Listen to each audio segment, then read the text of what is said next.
all work together. We come together with our Yeah. different gifts and strengths and wherever we're at to see God's kingdom reach the masses. And so it really is just beautiful how God has gifted us differently so that we can work together strategically.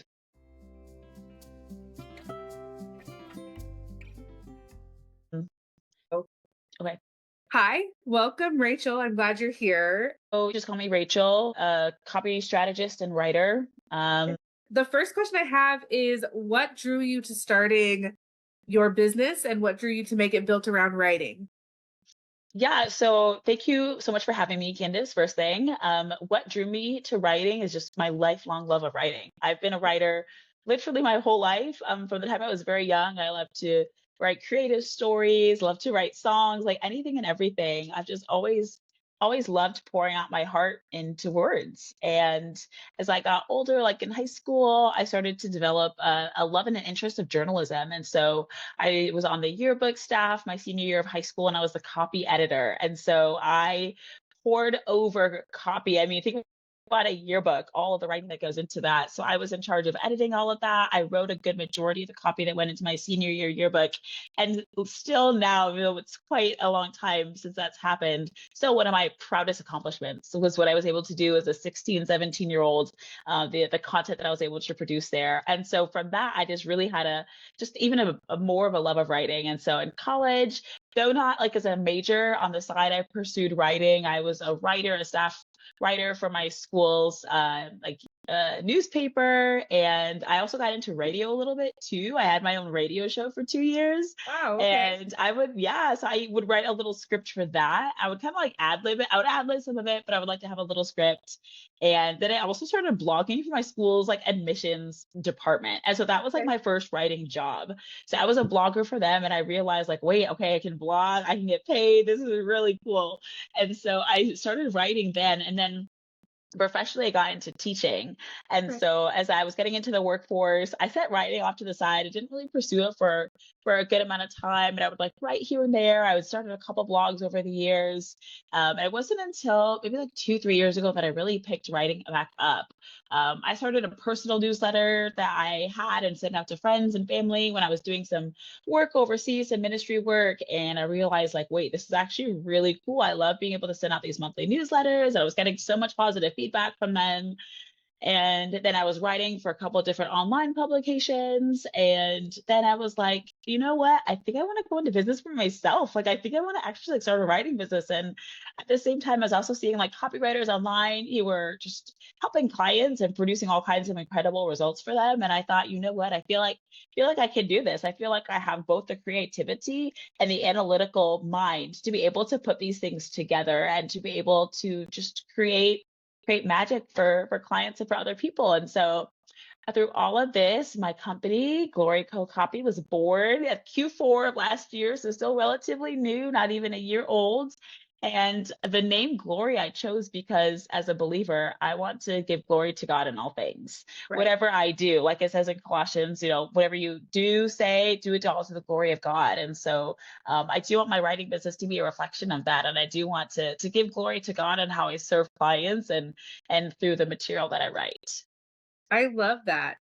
And I love how the journey takes us in a lot of different directions, but brings us back to the things that we love and enjoy and thrive in. So that's great. Mm-hmm. Mm-hmm. For those listening, so I work a lot with moms who are self-employed, freelance Mm-hmm. writers, creatives, Mm-hmm. entrepreneurs, Mm-hmm. because they need a system that works for them and the 9 to 5 doesn't always work. Mm-hmm. But for those of us that may not know, what is copywriting? Like, what does that mean? Yeah, so copywriting is writing for a business. So the ads that you see on Facebook, that's all copy.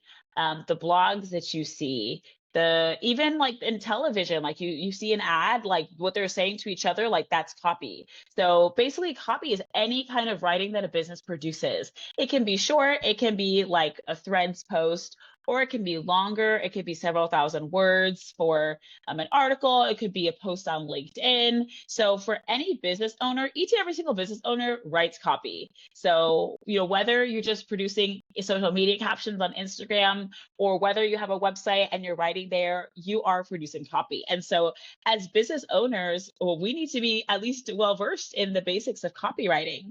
And Right. so part of what I do as a copy strategist is I leverage my platforms and my content to be able to educate and provide strategy to the masses, because it's not just enough to know how to write clever, catchy words. That's certainly helpful, but we also need to know strategy. So how do you employ those words in a way that will help you to obtain your goals, whether that is conversions or maybe that's reach. So yeah, that's what I do. But essentially, copy is any written material or even verbal material that a business produces. And it's so important for those of us that own our own businesses to have some sort of copy voice, but also a place where we put that copy, or we're never going to get customers. We're never going to get clients. We're never going to sell what we're selling. So it is truly important. And for some of us, it's an area of weakness. I'm really great with fiction writing, but I'm terrible at the blurbs. Like, it's the short, succinct. It took a lot to figure out, how do I write my back cover copy? But we do the same with social media. And it takes a lot to learn, how do I put what I do into this post that other people can relate to, which is why I gravitate towards longer form content like blogs, this type of setting and things, because it gives me more time to work out what I'm saying than like a caption on a reel. I also really like threads. That's a fun place to be too. It's much shorter Mhm. though. You have to be much more thinking about what you're saying. So Mhm. I love that you help people strategize that, because that's an area where a lot of us who are self-employed or running our own businesses are just not great at. Mhm.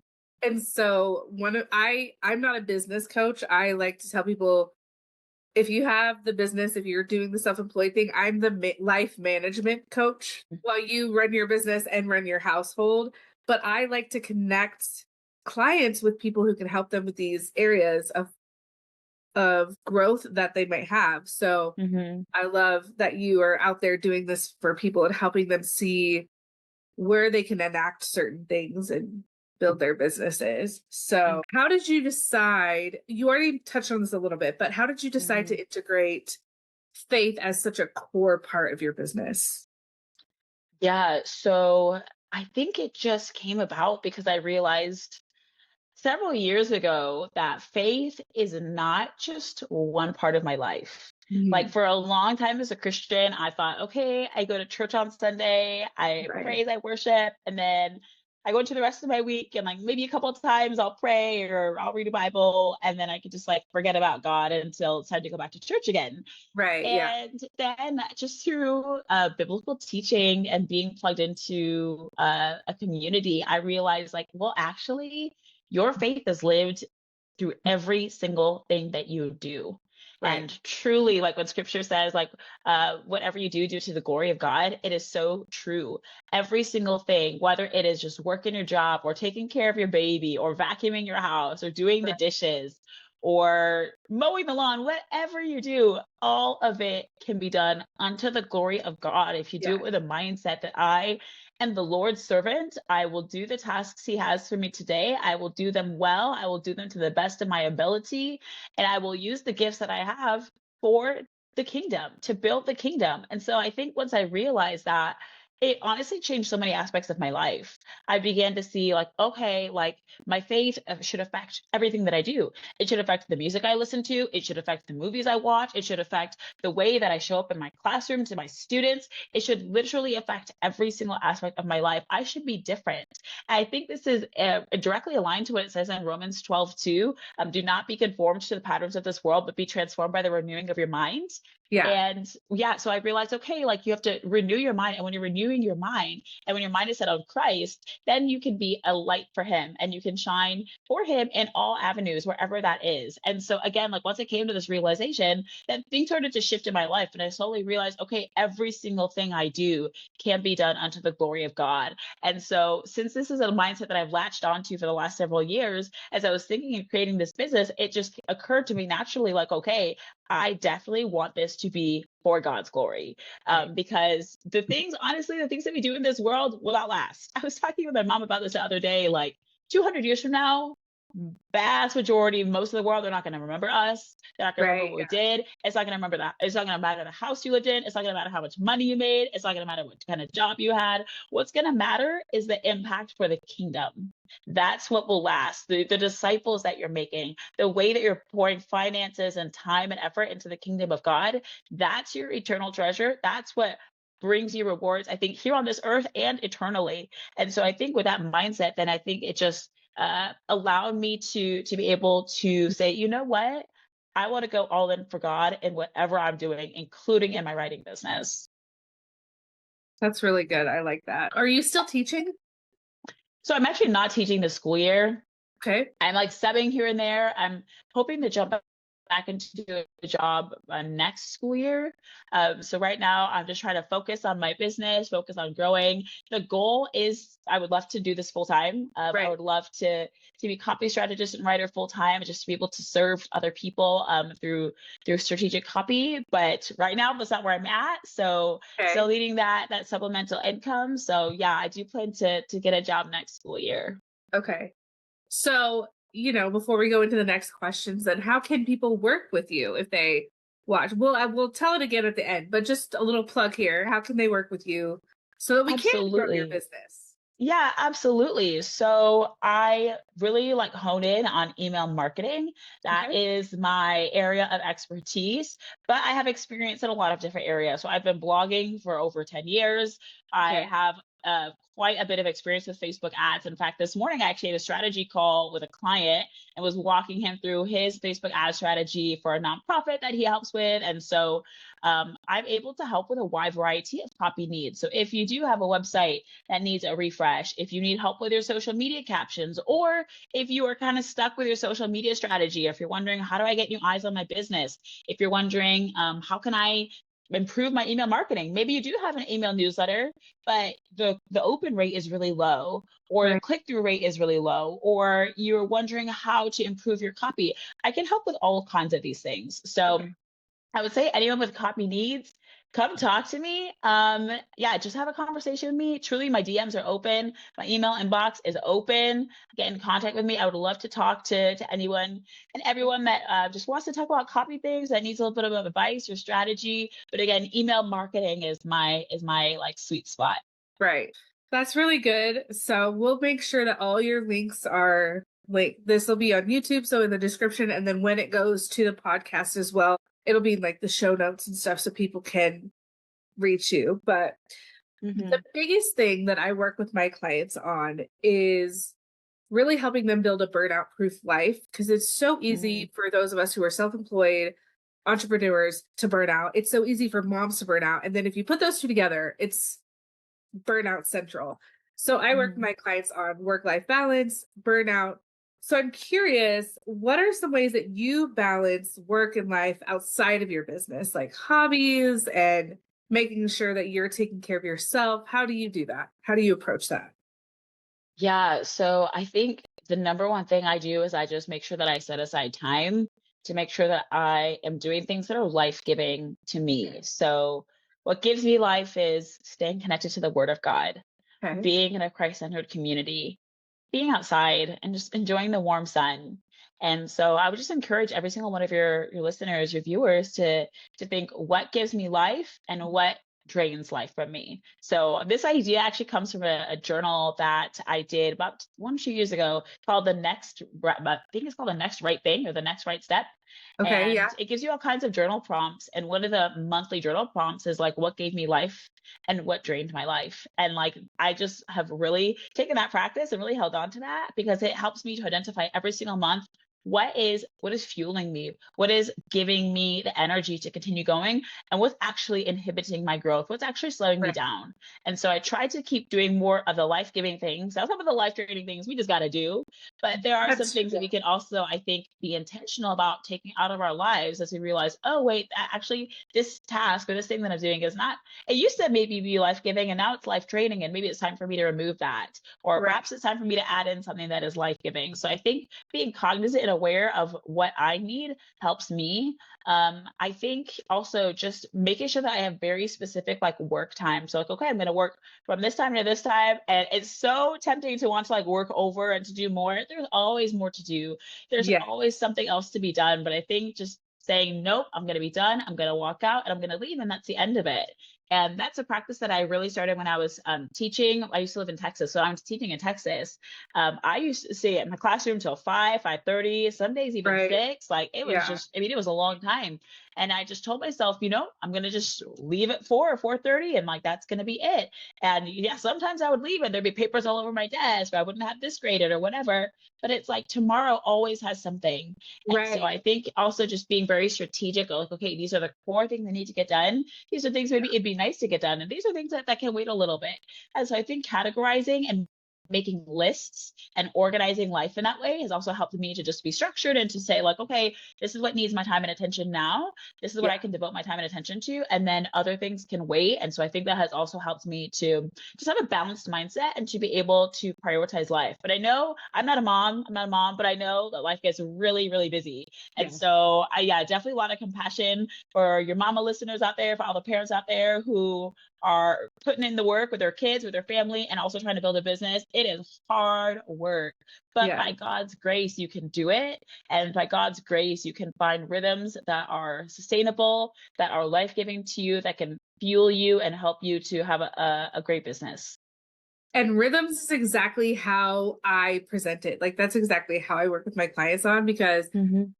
balance, the way that we've always thought of it, is impossible. So Mm-hmm. I use balance a lot in my copy because that's what people are searching for, work-life balance. To get Mm-hmm. in there, we talk about the rhythms. What rhythms are you setting up in this season of life? Mm-hmm. And then I liked how you said sometimes those life draining things, like we just have to do them. Or Mm-hmm. maybe it was something that gave us life before and drains us. Like this is something Mm-hmm. I talked about on a podcast I was a guest on recently. I used to really enjoy cooking. And now that I have to cook so many meals all the time for so many people, I don't enjoy it as much. Chronic Mm-hmm. illness kind of took some of the joy away from it too. Mm-hmm. But I still do it, like, because I have to eat, my kids have to eat, my husband has to eat. But there's also those tasks that we used to do because we had the time and energy that when we get to a certain point, we can delegate or we can like offload to someone else, or Mm-hmm. we can say it doesn't have to get done right now. I can Mm-hmm. wait. I can do this thing that's life-giving right now because I need it. Mm-hmm. And the Mm-hmm. other thing will still be there. Like you said, tomorrow, like those papers, they're still there, right? Mm-hmm. You Mm-hmm. get all the papers graded, the kids are turning in something new. It's the same with Mm-hmm. our household. Like you get all the laundry done, that night you're going to have more laundry because everyone's going to change into pajamas. You get all Mm-hmm. the dishes done, the next morning there's more dishes because everyone eats Mm-hmm. breakfast, you know? Mm-hmm. So how we manage those is definitely about really putting boundaries on it and clearly what is my priority in this season, what has to get done because it just has to get done. And then Mm-hmm. the rest is just icing on the cake, productivity wise. So I Mm-hmm. like that you said it that way. But I'm curious what kind of hobbies you enjoy doing.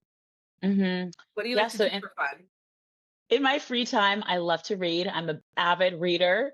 So if any of your listeners, watchers, viewers have book suggestions for me, please send them my way. I just love to read. And now What I'm reading a genre? book called, I'm sorry? What genres?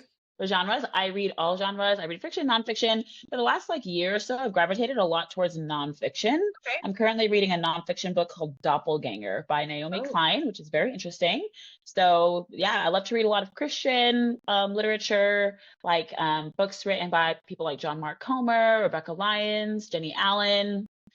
So reading is definitely a big hobby of mine. I love to exercise. I love to be active, love to be outdoors. So walking, running, Those are my main two sports Okay. that I do. Also pickleball. I'm kind of like dabbling into pickleball, like trying to be Okay. pickleball girly. So yeah, we'll see if that happens more. And honestly, just spending time with my friends and family. I really value the deep connections that I have with the people Good. around me. And Good. so spending quality time with loved ones is huge. Coffee, coffee. I feel like that's such a it is a hobby of mine. I love it. I love to make coffee. I've learned more about coffee recently. So I actually lived in Kenya the last couple of years, and Kenya is one of the main countries in the world that grows coffee, along with Of like Costa course. Rica Yeah. and Ethiopia. And so I was able to like to tour a coffee farm and even tour like a tea farm. And so learning about the science and the agriculture behind that industry is just fascinating. And so that's an area that I've grown in a little bit and desire to continue growing in because I do find it very interesting. And of course, it's delicious and fuels everything that I do. So there's that Of too. course. Yeah. I'm not a coffee drinker, but I know that it's its own like world. And Hmm. I worked at Starbucks for 7 months, and that is something that even though like I know it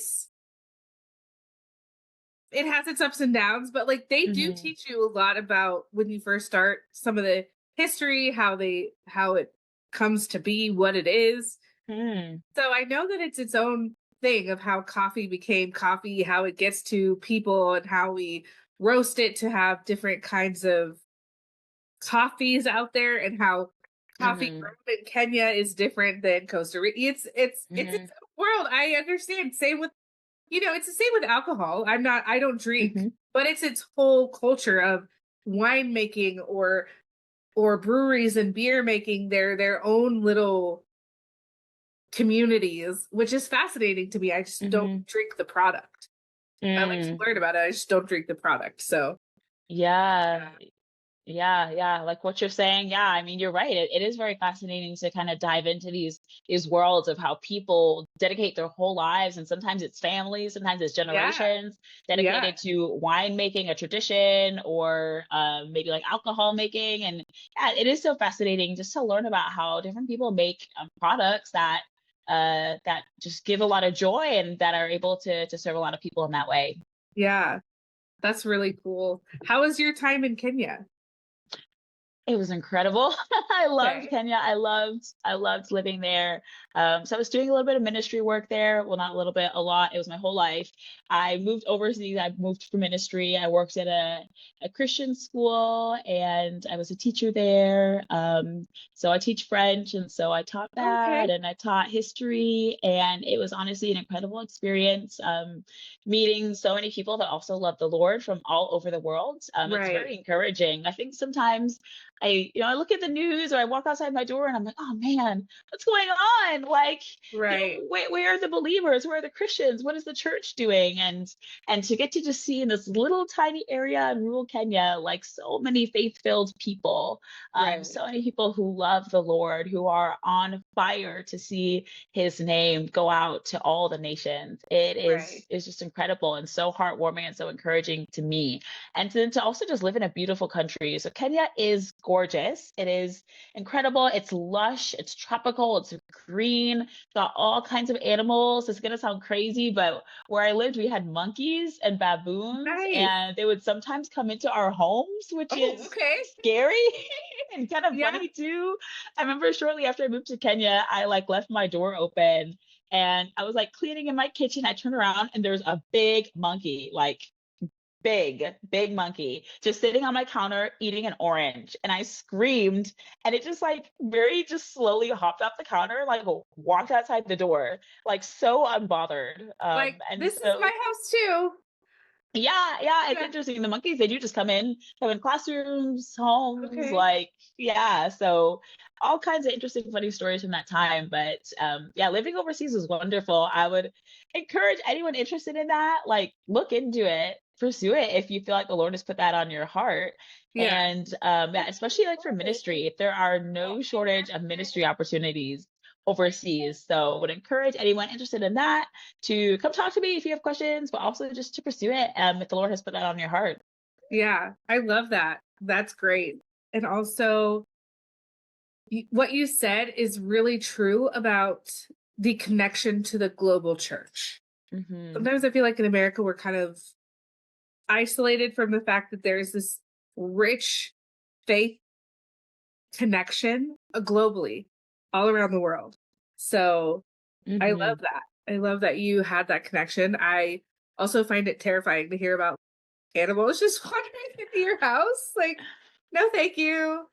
Mm. But it's really great to have that lived experience where you're connecting with the world outside of what we know and tend to get, like you said, we'll hear the news or walk outside our door and wonder, what is happening around me? But when you Mhm. remember there's a broader world out there, it's so different. So Mhm. I like that you are also willing to help other people figure out how to kind of do something similar. That's really cool. Mhm. Mhm. So Mhm. I like where I live, but I like to travel a little bit, but I like where I live. Like, I don't think I would Yeah. live many other places, but I do love to travel. I love to meet people from all over and Mhm. Mhm. connect with them and see how, one, their knowledge of the world, but two, Mhm. their knowledge of faith and how Mhm. edifying that is to connect with. Yeah, yeah. So, And Candace, you were mentioning earlier about how we all have different gifts and you're talking about delegating. And as you're just saying right now, how you love where you live. I'm just reminded of the fact that God made us all different and has given right. us hearts for different places. And what a Yeah. blessing that you get to live and you have a heart for where you live and that you get to reach out to people in your community and be a blessing to people around you in your immediate area. And that He has given you a heart for that and has gifted you Yeah. that and He has planted you where you are very specifically and intentionally, and that He has given other people a desire to go overseas. And you know what? Right. We need both. Exactly. We need both. Yeah. Like, I could not have gone without my friends who are here in the US supporting me to go. I needed them Exactly. in order Yeah. to go. And so we all work together. That's how the church is. We all work together. We come together with our Yeah. different gifts and strengths and wherever we're at to see God's kingdom reach the masses. And so it really is just beautiful how God has gifted us differently so that we can work together strategically. I love that. Yeah, that's a really good way to look at it because you're right. We do need different gifts. We also need people that are willing to go short term or long term. We need Hmm. people that are there that are willing to come here. We need people that are like all over, being able to encounter each other, edify each other, build each other up, support each other, like you said. Um, so yeah, absolutely. Hmm. Before we run out of time, a couple more quick questions. The next one is, Hmm. what would you like for your business to become? What would you like for this endeavor that you're on to become for you? Yeah, so I would love for Glory Company Copy to become a business that supports solopreneurs, founders, creatives in excuse me, reaching their customers, and connecting with people in authentic ways that make a difference. And I would love to be able to continue supporting as many people as I can through copy, through strategy, and to grow my influence so that I can be a blessing to other people. I just want this business to be a blessing to other people and ultimately to serve God, like I already said. So I hope Right. to grow this as large as I can. We'll see what God does. I feel Okay. like He has some exciting things for me later this year. So I'm already so happy with the clients He's brought me and the growth that I've had so far. It's been a gift. And so I just hope and pray that He continues to grow this business, that I continue to serve people well and to do the best that I can. I love it when your stuff pops up on my Instagram. So whoever's listening, her Instagram will be connected. Go follow. It really does. Some of what you post makes it feel less daunting to do I don't email market like I should, Hmm. but it makes it feel less daunting. But also, it gives me ideas for what to share just on my social media or in my Hmm. blog, and so I love that. So encourage people to follow you. And on the piggybacking off of that, what is one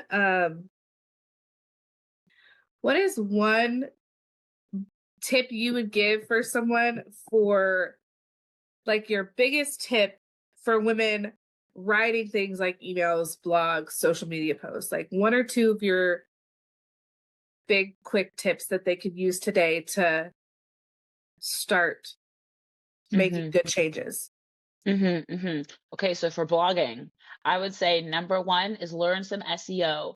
Okay. find out those long tail keywords, find out what people are searching in your industry, and insert those into your blog very strategically so that Google tracks those keywords and Google links those keywords and that subject matter to your website and sends traffic there and ranks you higher. So the beauty about blogs is that that content is evergreen and it lasts forever on the internet. And so Right. whereas Instagram is like a constant machine, you got to feed it all the time, Yeah. otherwise you get forgotten. Blogging and blogs, it's like a slow burn. You Yeah. put out this material, but over time, Google will learn, oh, okay, so Sarah, she writes about gardening, and you will gain authority and you'll get more traction in search engines through search engine optimization in your blog. So learn those keywords, learn a little bit of SEO for blogging. For emails, okay, there's so much I could say. I would just say, be consistent. Whatever your size of your list, be consistent and send emails as often as you can. I would say minimum at least once a week. If you can Okay. do multiple times a week, I know it's hard. If you can do multiple times a week, do it, but at least once a week because it helps you to stay top of mind for your email list. And even if your email list is small, hey, you can do mighty things with a small email list. Right. So don't Yeah. let that discourage you. Continue to show up for your people, whether there's 500, or 5,000. And if you're at all seeing that your emails aren't landing into the inbox like they should, like they're going into spam folders, then you might want to dig into that and say, okay, why are my emails getting into my clients' inboxes? And see if you can come up with some solutions for that. And if anyone needs help, you can DM me. I can certainly help with that. Great. I love that. So, where can everyone find you? Like, what are your handles? What socials are you on? Where can they get in touch with you? Yes, so I'm on Instagram. My handle is at Glory Co Co Copy COPY. You can find me there. I'm on Instagram and Threads. I'm on Threads a little bit more. So if you want to Okay. just chit chat, hit me up on Threads. When I'm on IG, I have an email. It's glorycocopy@gmail.com. You can email me there. My website is glorycopy.com, and you can send me a message there. You can find my blog. I have lots of articles. I go deep, deep, deep into my blogs. Those are thousands of Okay. words long, and all kinds of blogs on data, how to use data to choose the best platform for you. I just posted that one. How to master the email newsletter. Great. So go ahead and search my website for all kinds of resources. Which will be linked below for everybody. They can go find you. I really appreciate you being here today to talk with us about this. Thank you so much for coming on. Candice, So thank you so much. This was a joy. I'm so happy to be here.